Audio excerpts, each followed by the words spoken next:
Now let's connect all the components to each other and to the motherboard. This is the DVD-ROM drive. Here is the connection for the audio cable. Here are the jumpers for configuring the drive. Make sure you have set these to the slave setting as we described in Chapter 9. Next is the IDE interface connector. And this is the connector for the power cable. Here we have the audio cable that will connect here and then attach to the sound card. This is the ribbon cable that will plug into the IDE interface connector. The connector has a notch, so it will only fit in one way. This is the power cable. It plugs in here. It can only fit in one way, so make sure you have it in the proper orientation when you try to plug it in. Here you see I have connected the IDE ribbon cable to the DVD-ROM drive. As you can see, there is another connector near the middle of the IDE ribbon cable. I can connect this to the hard drive. I will plug it in now so you get the idea.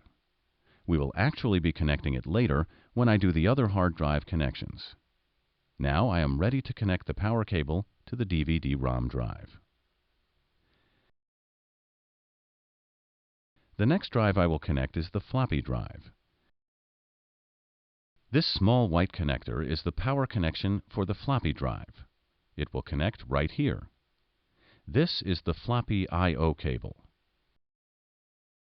It will connect to the floppy drive here.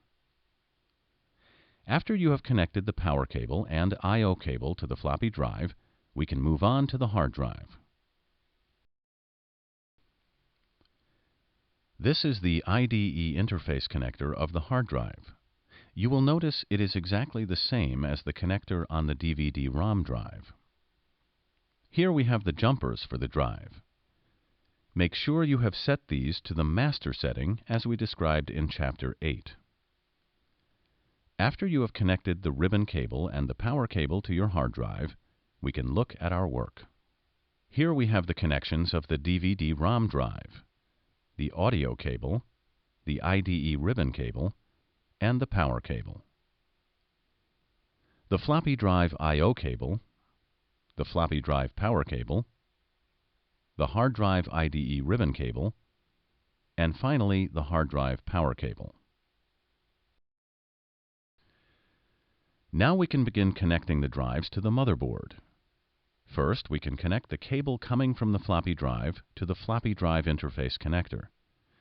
This connector will be labeled on your motherboard.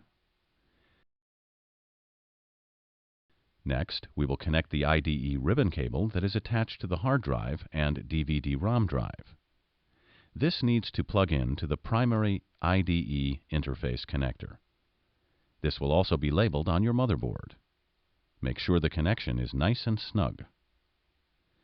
Here you can see all of our drive connections are complete. You might want to review this section if anything is unclear. Also, if you are having problems identifying any of the connectors, you should consult your motherboard manual for a diagram of your specific board. Now we can connect the power connector to the motherboard. This wire harness is attached to the case's power supply and has a plastic plug that will fit into your motherboard. The plug will only fit in one way, so make sure you have the correct orientation. Now we are almost done. In the next chapter, we will review our work and put the final touches on our PC.